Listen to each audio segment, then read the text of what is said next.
So my name is Cindy, and I'm an energetic stepping and wholeness counselor. And I'm here together with Tamala, live from her own home in Atlanta. And so, introduction about myself is I work with spirit, and my main spirit team is Carla, and they are very much focused on the mental health. And I also work with dedicated female. Such as Marilyn Monroe and Ava Gardner, and they are actually sharing their life experiences. And because whatever they have experienced in their own lives between the 1930s, 1960s, these topics are still alive today. And they just want to help us actually to transform those existing topics or issues into like, how to say it, that we have that we actually can create a happy life for ourselves, and that we can look at our own lives and see where we struggle and what we need to resolve. And next to that, I also do energetic work, and I work with my 4 lovely crystals, and it is some kind of like sound healing, but I don't want to use the word healing. I prefer to use the word sound treatment. Mm-hmm. That's awesome. Yeah. Oh, and I'm wearing these because it's almost Halloween. Mm-hmm. Yeah. Would you like to introduce yourself? Sure. My name is Tamala Malay, and I am an Akashic Records clearer. I'm a psychic channel. I channel Archangel Michael, Archangel Raphael, and a group of beings called Zed, who are on the edges of expansiveness and that are helping us with the evolution of our planet right now. And they're teaching a class called Living a Congruent Life, because it's all about congruency. I teach manifesting, and I also do some body work. I'm a certified catalyst facilitator, and I also do some sound treatments as well. You can check out Cindy's work at channelingcarla.com. And you can check out mine at yourownsoul.com. So don't forget to put your questions in the comments. But we have a topic we want to discuss because it's Halloween almost. Yes. So the topic is, what was the topic again? Our perspectives on spirit, or at least the, how did you it's how spirit is perceived. In the social constructs, because like movies and music and all of that stuff, and how that influences our relationship to spirit. Yes, thank you. You're welcome. You're welcome. So you can go first. Yeah, I would like to, thank you. I would like to start off with the impact of movies. Sorry, I'm closing. So the impact of movies on spirit, including their music. So I have watched the movies such as The Sixth Sense and like other thrillers. I really liked like thriller movies, but it is the music that makes you afraid. It is it's like the darkness. Nothing would happen. But because of the music, you are trying, or at least I was almost like expecting that something would happen that would scare you, like a closed window, that somebody was out of the blue stands in front of your window while it's dark outside.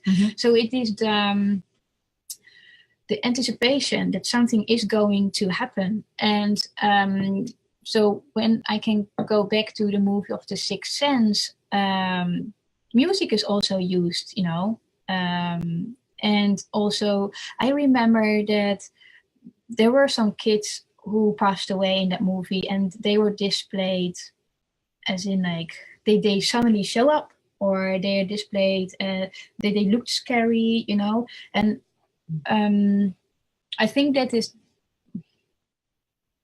has an impact on us. What is your review on that? I agree. Yeah. I used to watch lots of scary movies, horror movies when I was a kid, because I would laugh at them. I thought they were funny.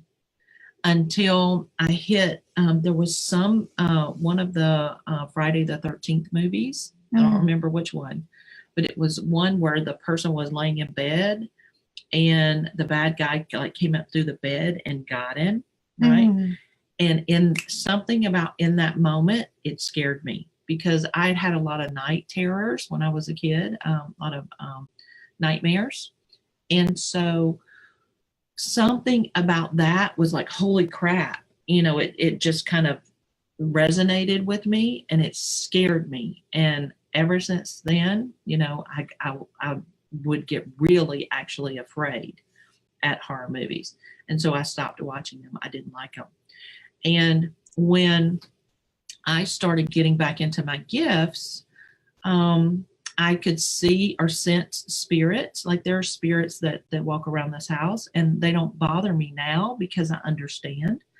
But when I would first start seeing them, it would scare me. And it's like, I don't want to see you. I don't want to see you. I don't want to see you. Right. I don't want you to be here. You're not here, and it would just scare me.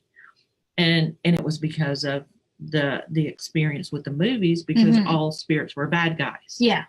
They were all here to hurt you or kill you or maim you or do something terrible to you, which is not true. And there's another movie that came to my mind is The Exorcist. Yeah. Oh. I think almost everybody on the planet has seen this movie. And when you like horror movies, it is a very good movie to watch. But when it gives a completely wrong not an image, but a wrong explanation on channeling also. Because in that movie, it was that the body of this little girl has been taken over by a spirit, but there must be somewhere unconsciously or consciously an agreement between the person and the spirit that they can, that the body will be used by the spirit. And that is what we are doing when we transchannel. We agree and we allow spirit to use our bodies. Of course, we will not let everybody in. Right. We have got our boundaries and we've got, specific spirits that we would like to work with. And with those movies, it gives a completely wrong perspective on channeling. And I think that is also a reason why a lot of people are afraid when you say, I transchannel spirits. And then the questions are coming up like, well, how do you know it's a good one? And that I also then want to refer to the prior video that you did on resonance. Right. When you are afraid for a spirit, you will maybe encounter spirits that might want to scare you. At least that is my view. And if you, or when I am more, or when I focus only on spirits that do good, and they are here to help us, they are here to guide us, they would like to, the teams that I work with, also like Marilyn and Ava, they're here to help us and guide us and actually transform the problems or the issues that we are having into something good, because they want you to release, they want me to release stuff that block us and have a happy life. So when my focus is only on, on love and on helping, and then I only attract these kind of spirits. You experience the same? Yeah. And with that movie, The Exorcist, the people don't understand necessarily because they probably haven't thought of it. There are different types of spirits. And in that Exorcist movie, she was possessed by a demon. Okay, demons exist. And they will inhabit a body if the body allows it, right? The person that's in the body allows it. But we don't work with demons, right? We only work with beings of light. Demons are not allowed. They're not allowed in my body. They're not allowed in my vicinity. I have, light that surrounds me all the time, and, evil spirits can't get to me. Because I don't allow it. And we are all, as humans, we are the person that's in charge, right? Yeah. We're the one in the body, so we get to say what happens to the body. We get to set the rules, we get to set the parameters, we get to make the decisions, because nothing is happening to us while we're here, right? We're allowing everything to happen in our experience. Whether you're doing it consciously or not, that's what's happening. And so the thing with the movies is, and I think I heard Abraham Hicks talk about this one time when they said you can go to a movie and think, oh well, that would never happen, and then you leave the movie and nothing, you get no consequence from it. Or you can be in the movie and think, oh my God, that could happen to me. And then you start having, you're right, negative resonances. And that's kind of what happened to me. Was I was like, oh my God, that could happen, right? And so I started, really having difficulties not being afraid of going to bed at night or being in the dark, or all of those things, because I also already had an awareness that there were spirits out there, right? None of the spirits that I had dealt with were bad spirits, but for some reason that had clicked in that, oh my God, there could be bad spirits that are real, and it scared the shit out of me. And but as an adult, or as a person who's aware of their boundaries and their parameters, I get to say who I'm in communication with. I get to say who I'm going to work with. I get to say what kind of spirits are allowed and not allowed. And even the ones that are allowed, after I do a session, even if I'm just doing a psychic session with someone and I'm not channeling, I still sage my house. And I command all of the spirits, all of the thoughts, all of the emotions, all of the energies, all of everything to leave my house right away, right? Just because, you also don't want any lingering effects. No. And sorry, do you want to continue? There was something else that came into my mind, is that we actually work with spirit of a higher consciousness. Exactly. Yeah. You want to talk more about that? Yeah, I believe that the spirits that are of a higher consciousness, they are here to help, actually. They are come here out of love for humanity, for us. And it is also that it also helps them to grow. And they teach, Zed teaches, Carla teaches too. And that is, that is how I see a higher consciousness. Right, because I'm sorry. Oh, no, go ahead. Yeah. Like the devils and the demons and all of those things are lower vibration and lower consciousness. They're going to be heavy. And so if we're operating in these higher dimensions, they can't get to where we are. Yeah. Right. We're not resonating the same. So that's why, we don't run into them. But if you're a fearful person, if you find yourself afraid of them, then they can be attracted into your experience, because number one, you believe they're true. Number two, you're afraid of them, which is what they feed off of and what they're attracted to, because it's a lower, heavier vibration. And then you can end up having them in your experience because you've attracted them into your experience. Yes. Yeah. I agree. Yeah. Is there anything else that you would like to share? Movies and sound? Well, we were going to talk about music and how the music dun, dun, dun. Yes, exactly. and you go, what's going to happen? What's going to happen? What's going to happen? Right? And sometimes nothing happens, but the music and that goes into your cells. Yeah. Your body is like alert, like, oh, something is coming, and then you're on a watch out, and then there's nothing, and like, oh, okay, yeah, but the being alert is still there. The adrenaline is there. Yeah, the adrenaline. Yeah. So do you think that also affects our body chemistry? Oh, I'm sure that it does. Yeah. And then we sit there and we're having heart palpitations and we're excited and our adrenaline's up and all of that. And then we leave the theater, and then what? If you don't believe any of that could happen, you're just, I had a good time, right? But if you leave and go, holy crap, that could really happen. Yeah. Then what do you do with that? Right? Your body chemistry is all messed up. You start having anxiety. You can have depression. You can have manic episodes. And you start attracting this stuff into your experience where you make it real. Yeah.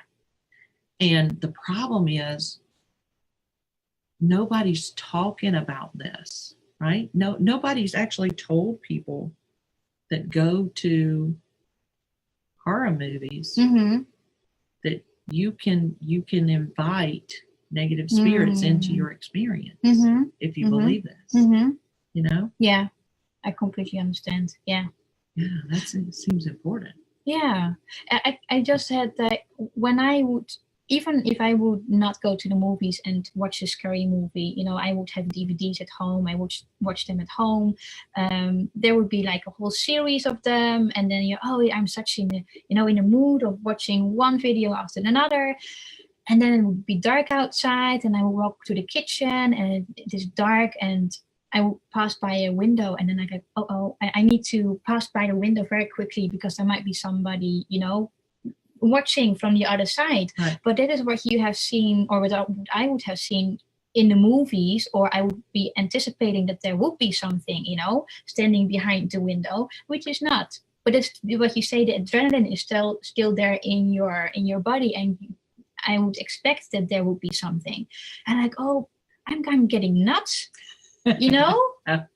I was not afraid before the movies, but after watching those, I'm like, now I'm getting scared. And then I will go to bed and I was like, why am I scared? Because nothing happened in all these years. Right. And then suddenly after watching a certain movie, I get afraid. Yeah. And so what did you do? That's a good question. I think it took me a while actually to go to bed, or I actually would listen to music, other kind of music, not the. I would listen to classic music or meditation music, and because I could feel my body that it was, it was excited and it was scared, and then I would try to find, or even now meditation would maybe not really help. Because the adrenaline was still there. I think I would listen to other kind of music that would actually cheer me up. Yeah. Yeah. Yeah, because I know that's what I always had to do was I had to watch something that made me laugh after I watched something that scared me. Yeah. Because I needed to change my energy. I needed to change my thoughts. I needed to change my emotions. I needed to change my energy. And so I would immediately go to something funny. Yeah. Yeah. Because funny things changes the vibration. It changes the resonance, and it lightens it. Literally. Yeah. It makes it lighter. So those negative things can't get to you if you're light. Right? And that is, I think, also why sound is so important. Yeah. Talk more about that. Well, what we just said, like it makes you light, and if cells have an impact, or sound has an impact on your cells. Yeah. There's a certain vibration. Your cells are, they will become happy, and it is some kind of a transformation happens. Yeah. And I think that's why sound is important. Yeah. You can use it, in movies and scare the crap out of you, but you can also use it in a good sense and actually transform your cells. You can eventually even transform your own body into health. Yeah. By using sound. I think that's why we do sound healing. Yeah, I think so. And Zed has been doing some teachings on living a congruent life. And one of the things they've been talking about is replacing these things that get in our body with sound. What we're doing is when we're removing aspects, we're removing fear, right? We're removing desperation, jealousy, whatever it is, we remove them from the body. And as they're being removed, you're inserting the sound of the resonance of wholeness, of healing, of joy, whatever the opposite is, right? Whatever you're replacing that thing with, those things actually have a sound. And so we make the sound of the thing that we're releasing, right? And then we say, okay, when we release this, what are we going to replace it with? And we make that sound. And so it's as it's being removed, then we're replacing, because nothing, you can't leave empty spaces. Yeah. Right? Yeah. If you remove something, you have to insert something, because if you don't purposely insert something, then whatever happens to be in the vicinity is going to go in, right? Because there's no vacuums. We can't do vacuums, right? There's no vacuums in energy, right? No empty spaces. You can only transform it. Exactly. And so if you're removing something, then you're inserting something else. And we do that with sound. Sound is a real thing. You can feel it, right? Sometimes you can taste it, right? Oh, you have experience in tasting? How does it taste? They're all different. They all taste differently. Some of them are sour, some are sweet, some are rich, right? And smells, do you smell them too? And when it comes to sound? Yeah. No. Yeah. No. Yeah, occasionally. Sometimes they smell hot and smoky. Sometimes they smell really earthy and elemental, right? It just it all depends on what you're doing at the time and what needs to be there and what part of your senses are being utilized. You know what I mean? Yeah. But all of my stuff, like I'm all of the clairs. You are too, right? Yeah, I've got a mix. Yeah. And so when I'm working, they all come into play. And so sometimes it's smell, sometimes it's things, sometimes I see it. You know, because like if you had, say you had regret right here, right? Sometimes I can actually see it and I can go, go and get it, right? And then we make the sound that you want to replace it is as it's being removed. And then this thing that's being removed gets transformed, right? Because we don't leave it in its negative state. No. Right? We transform it to love. Yeah. Or we give it to the angels to transform it to love. Right? Yeah, otherwise somebody else would maybe take it over and then we might remove it, but then it's still there. So what is the sense, what is the sense of why not transform it into something good? Right. Something positive. Yeah. Yeah. When it comes to sound, sometimes I see sound waves. Yeah. So sometimes they come with colors, but it is like a beautiful, like almost an ocean, an ocean of waves. And it is, for me, it is more that I see the vibration. So when somebody talks, I can feel the vibration of the tone that they use. So it is, for me, most of the times I resonate with the tone of somebody. So it might not be that it is because somebody said it in a certain, it is of course that it's not the words. Well, also that, but but it is that when I listen to somebody, it is the combination for me of the use of words, but also the sound, like the vibration of the sound of the words that they use. Does it make sense? Yeah. And then how do you interpret that? Like if somebody has a scratchy voice, what does that mean to you? Or how do you interpret that? Or how does that sound? A scratchy, is it like a high-pitched voice? It can be a high, like. Oh, yeah. To me, it sounds like cheerful. But then it also is in combination with the words that they use. And it is for me that, I don't know, I filter somehow the words together with the sound. And like, if I notice that somebody is angry, I can feel from the words and the sound if it is directed to me personally, or if it is something in general that this person was angry, but it has nothing to do with me. Right. And then I can stay calm. Awesome. That's useful. Yeah. Yeah. So if somebody's being ugly. Yeah, exactly. Yeah. And then it is like, okay, no, it is not personally meant. Because I can feel that there was something happened prior to his behavior or to her behavior of being angry, and then I can feel that most of the times. That's awesome. Yeah, I don't know how I do that, but it is something comes natural.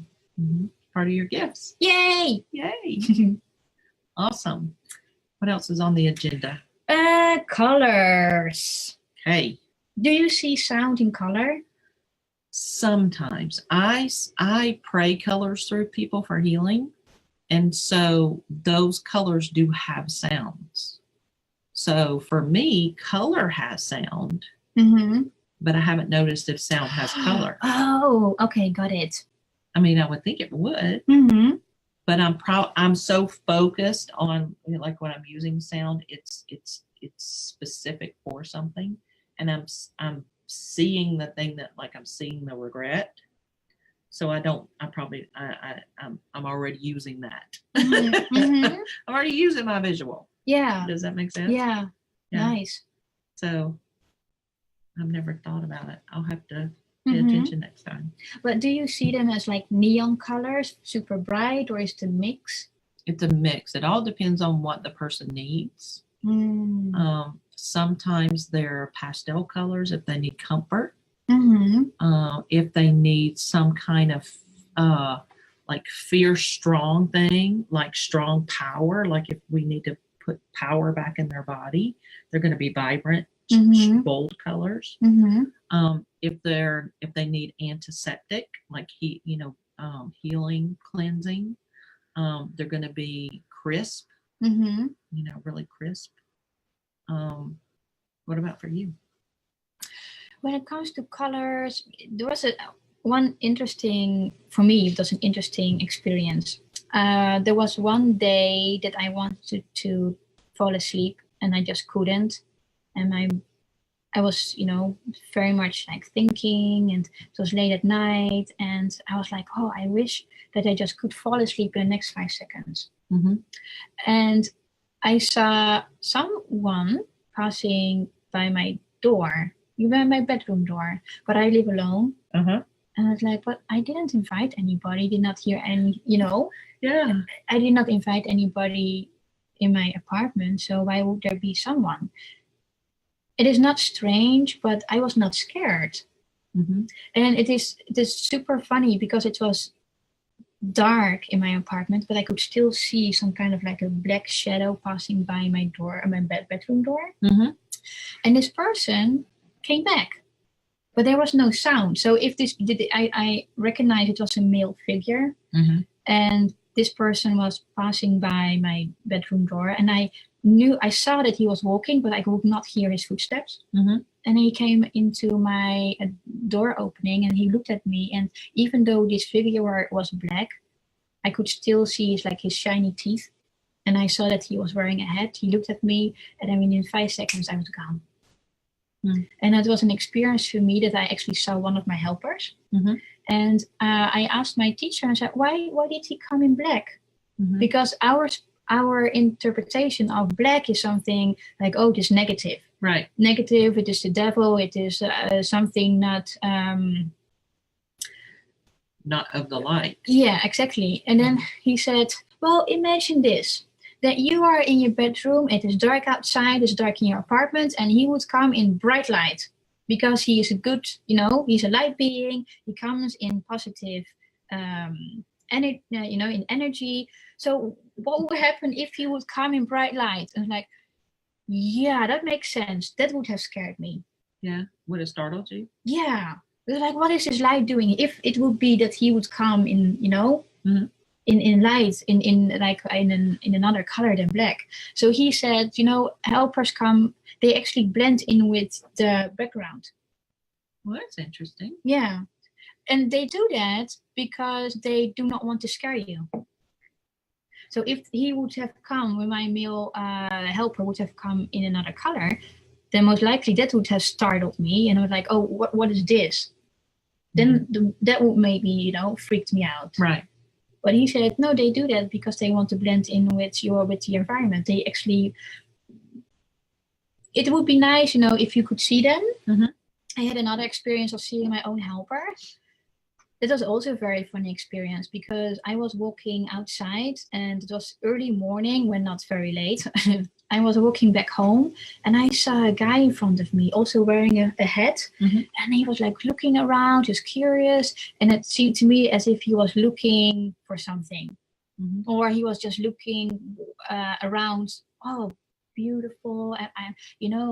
I'm lost or so, or anything. And I was walking behind him, and then suddenly he turned around, and something inside of me was like, oh, I now need to be very careful. I need to run now, Mm-hmm. And for some reason, he was also a helper of mine. Mm-hmm. He decided to hide himself behind a tree. And I passed by that tree and I had to giggle because I thought, why would you hide behind a tree when it is dark outside? I could hardly see him, but for some reason I did. Yeah. I could see him. And then he came, he was like standing behind the tree, and very carefully he was peeking his head around the corner, around the tree. And I looked at him, and he came across as like, oh, I want to talk to you. And I was like, Cindy, run. So I ran back home. I was not used to see that. Yeah. Because it is also a black figure. Mm-hmm. And then I again checked it with one of my teachers, and he said that's also one of your helpers. Mm-hmm. And he said that is a very funny case because that particular helper, he was actually trying to get like a temporary disguise for himself to come here on Earth. And just to see how you were doing, because that's what your helpers are doing. They come either in like a human being form Mm-hmm. that you actually can see, or maybe in this kind of shadow colored persons. And he said he's a helper, and he tried to actually look out for you to see how you were doing, but he's still training himself how to blend in with your environment. So for me, he was obvious to see. So I thought it was somebody real who was walking in front of me. And he said, no, this was also from one of your helpers. And that's why he was actually scared of me. Yeah. He's like, oh crap, I broke the rules. Exactly. He was like, oh my gosh, he sees me. Yeah. And it's actually very cute. Yeah. But these are experiences that, because you see a helper in my case, or spirit in a black color. I cannot really say. Right. But my teacher also explained, black is a different color. What did he say? Oh yeah, black is another shade of white, and white is just another shade of black. Mm-hmm. Yeah. So I thought, like, okay, I can live with that. Mm-hmm. So it did not really scare me anymore. That's awesome. Mm-hmm. Did you have any experiences like that? No, not like that. I'm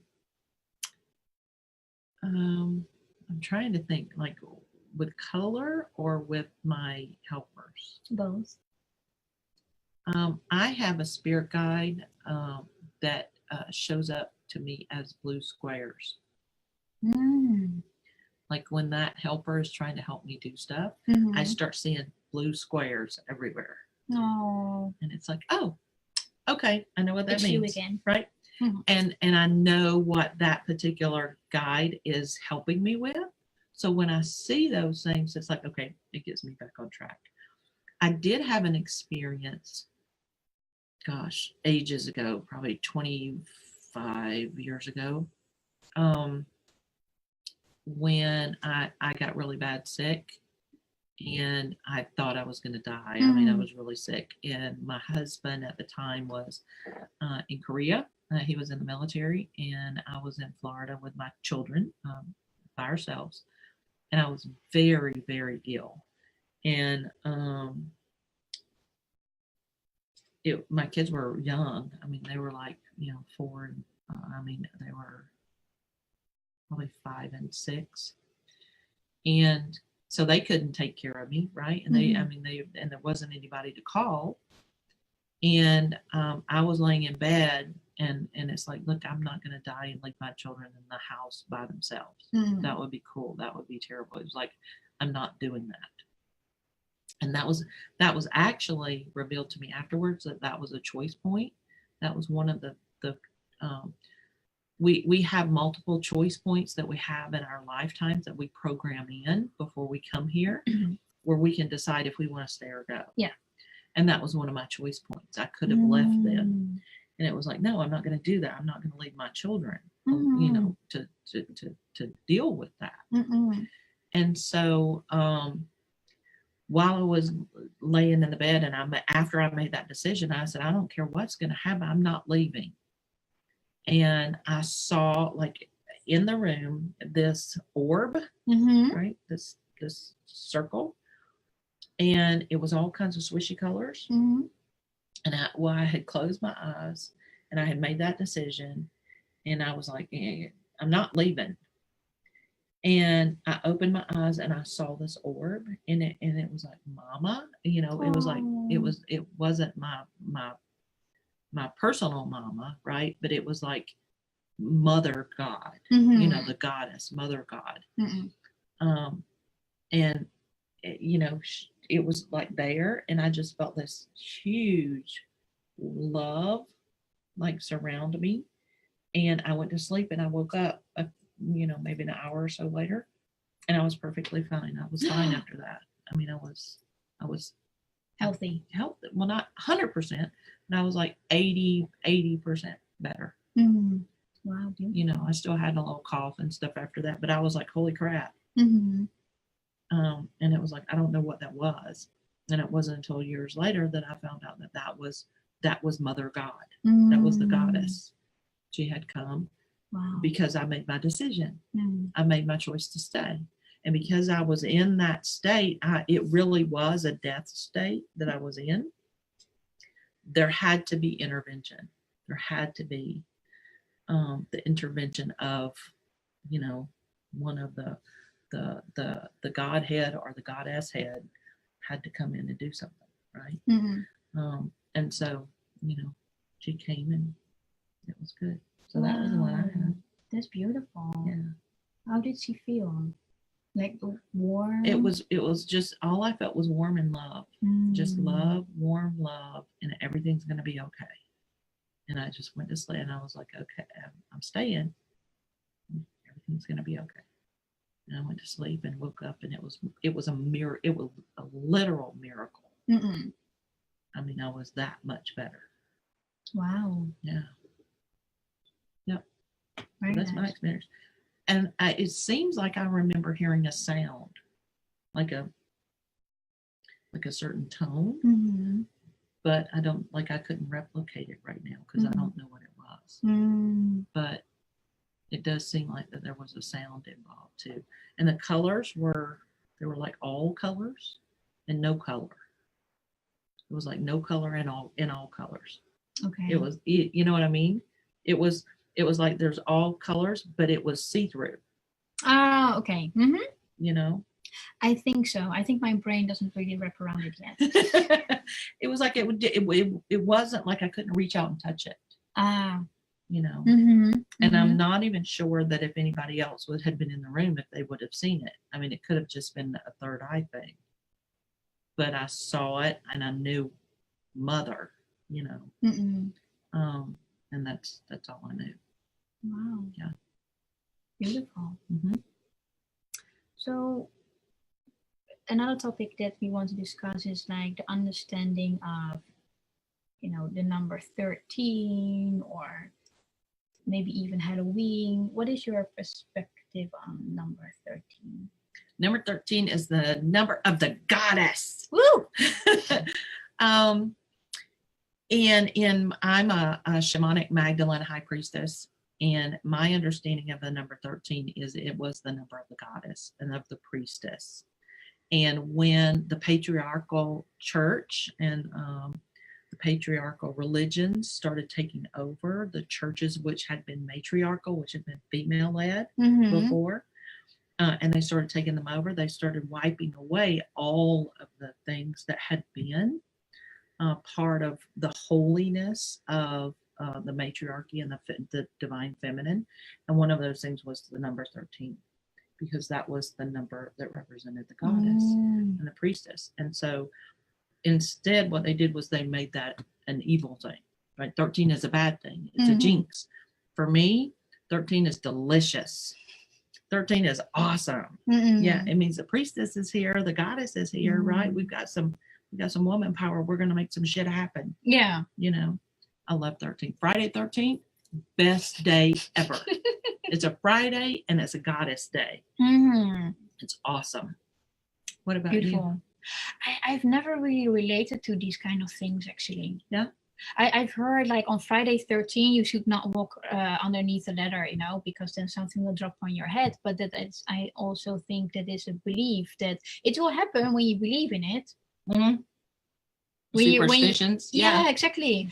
And when you walk around, underneath the ladder and like, oh, maybe there will be a flower pot landing on my head, and if you have that kind of fear and a belief that this will happen, well, then it will happen. Exactly, because you're calling it in. Yeah. You're making it so. Exactly. And then, I can't even remember when I was a kid and I was walking underneath a ladder and people were like, oh, you're so brave. And I'm like, what do you mean? Well, there's something, it is, you cannot do this because it means bad luck. Bad luck when you are walking underneath underneath a ladder. And I'm like, well, I don't have this belief. Mm-hmm. There was some kind of a fear still because people, keep repeating that something bad will happen when you do this. Mm-hmm. Or seeing a black cat, that is also something like, oh, that is also trouble, negativity, that is connected to witches. Oh, I love black cats. Yeah. I love black cats. What do black cats mean to you? And they're also the sign of the priestess and the goddess, because black cats and all, cats were part of the Isis lineage. Oh yeah, of course. Yeah. And so I love cats. All of the cats that I had when I was a child were black. And it's funny because there were lots of black cats because those were the ones that people didn't want to adopt. Oh yes, because of what you said. Yep. Those are my favorite. They're my favorite. So you were like super happy. You had all the black cats. Yep. Nice. I did not had like a black cat as a pet because I was allergic. Yeah. I was allergic to cats. Mm-hmm. But it is also. There are plenty of these kind of beliefs, like black cats, number 13, do not walk underneath a ladder. Don't rock a rocking chair with nobody in it. Really? Yeah, that means somebody's going to die, right? There are all kinds of superstitions. Oh, I've never heard of that one. Yeah, there's all kinds of them. Wow. This is the South. We're loaded with superstitions. Wow. Yeah. Don't let anybody sweep under your feet because that means you'll never get married. I mean, there's all kinds of things that are out there. And it's like, I used to tell my grandma when she would sweep and she'd say, no, you can't, you got to move. Because I lift my feet up and she'd go, no, you have to move. I'm not going to sweep under your feet. You'll never get married. It's like, sweep under my feet. Yeah. Like, go ahead. Funny. I never heard of that one. Yeah. Yeah, no. Yeah. And if there's a rocking chair, yeah. And you stand there and it's rocking or whatever. Oh, no, that's bad. People will come from all around to stop. Stop. Really? Yeah. Oh, that is so funny. Yeah. We didn't have those ones. But I think also in Europe, the rocking chair is not the familiar thing. You mean like the ones that you have outside on the patio? Yes. Yeah, we don't really have those. Interesting. Yeah. Yeah. Mm. There are many of those superstition things. Yeah. And then it is so funny because over the years, people really start to believe. Yeah. Mm-hmm. And you try to avoid. There are even, I think it is in China, I don't think you will ever see the number 4. Really? I think it is number 4. I can be mistaken. So I was on holidays in Malaysia and I was in the elevator. And I was looking at all the buttons and I said, where's floor number 4? They just skipped number 4. And in American hotels and American buildings, they used to skip the floor 13. Mm-hmm. There was no floor 13. Mm-hmm. Funny. Yeah. Mm-hmm. It's like, okay, just because you don't call it 13 doesn't mean there's not a 13th floor, right? Yes. I mean, it's still the 13th floor. Yeah. There's not like a vacuum in space. Right? First 12, a hole, and then the rest of them.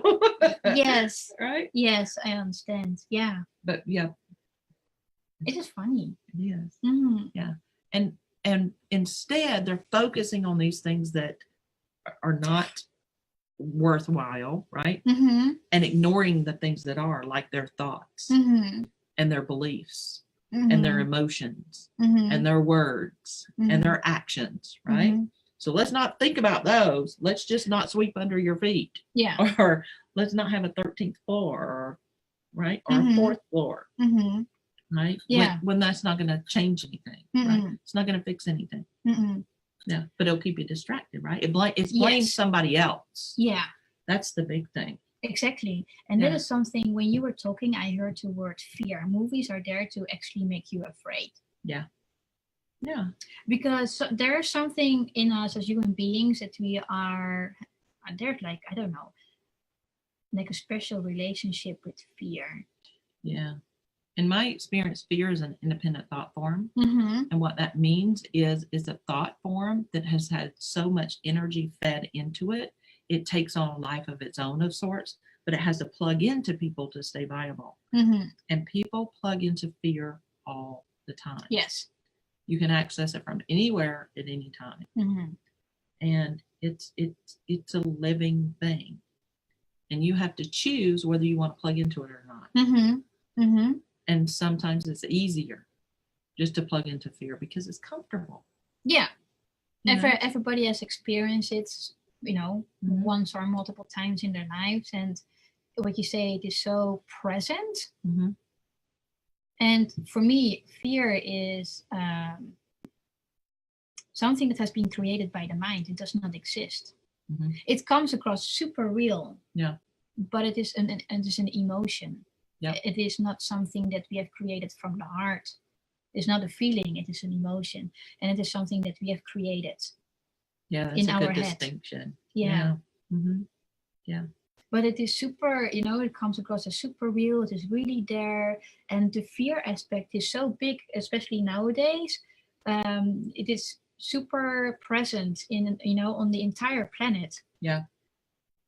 And I think that is also the reason why we tap into fear very easily. Yeah, it's everywhere. Yeah. Yeah. Well, and we're not taught how to deal with it. When I had that experience with that movie, where I went, oh my God, that's real, and with it being real, I clicked into that fear. Yeah.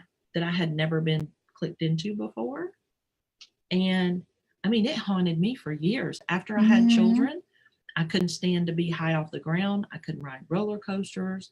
I was terrified of heights. Like all of these things just kind of, added on to it. Oh, well, you're afraid of this. Here, have some fear of this. Yeah. Yes. Yeah.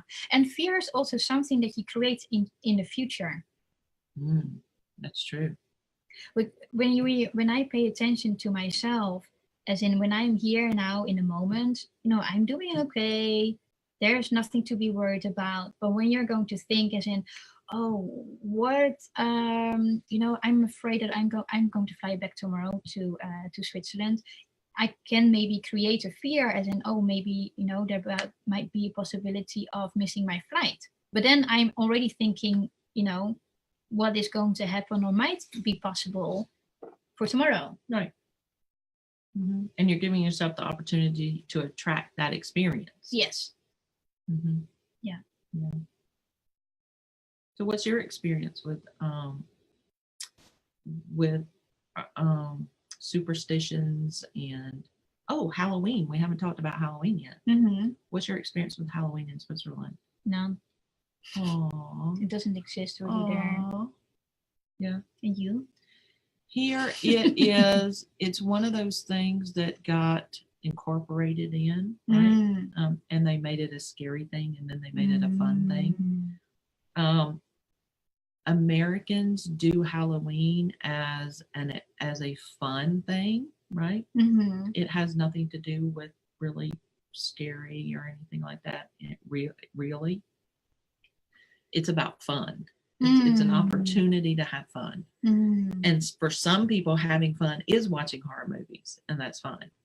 But it's about getting together and dressing up and being silly and taking yourself less seriously, and that kind of thing, which I enjoy and I appreciate. But it doesn't have any kind of symbolism like Dios de Muerto, the Day of the Dead in Latin America, right? Like that has significance. That has real cultural meaning. Halloween is just a time for us to have fun. Yeah. Wow. I did not expect that. Yeah? Yeah.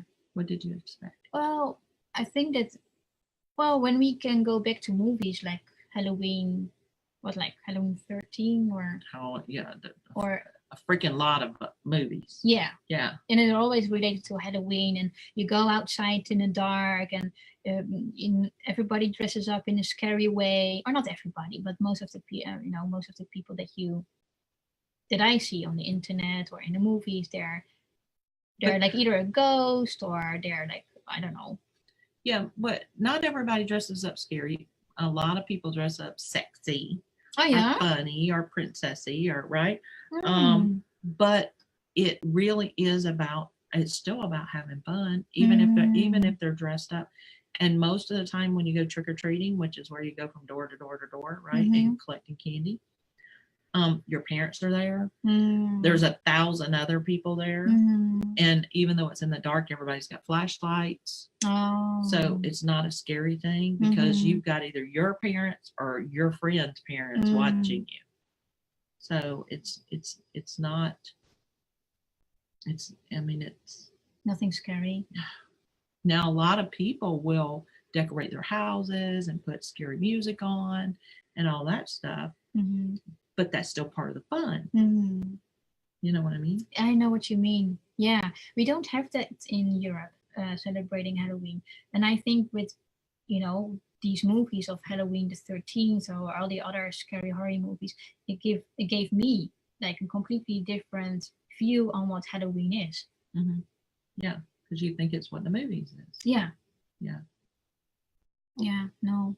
And when it comes to superstition, I don't really believe in those. If somebody would say, "Don't walk underneath the ladder," I'm like, "Okay, I walk underneath it." Don't have a black cat. Okay, I would like to have a black cat. Give me 4, please. Yeah, exactly. I would not really listen to those. Yeah. Yeah. Yeah, I don't either. No, it's really funny. Yeah. Yeah. Is there anything else that you would like to add? I think we're good. Yeah, I think so too. Yeah. Yeah. We're really happy you joined us. Hopefully you got something to think about, got some new information, got to learn about us some more. We love to learn about you. Put your comments in the comment section. Say hi. If you're watching in the replay, put replay. Share this with your friends. Yeah. And we're going to post this on our YouTube page too. So make sure you subscribe there as well to Psychics No Limits. Super. Yeah. Thank you. You're welcome. So if you want to contact Cindy to get a session with her, you can reach her at info@channelingcarla.com. Yeah. And if you want to get a session with me, you can email me at info@yourownsoul.com. So we'll take care, be good, try not to get into any trouble. If we're having Halloween or not, either way. Have fun. Have fun. See you. Bye.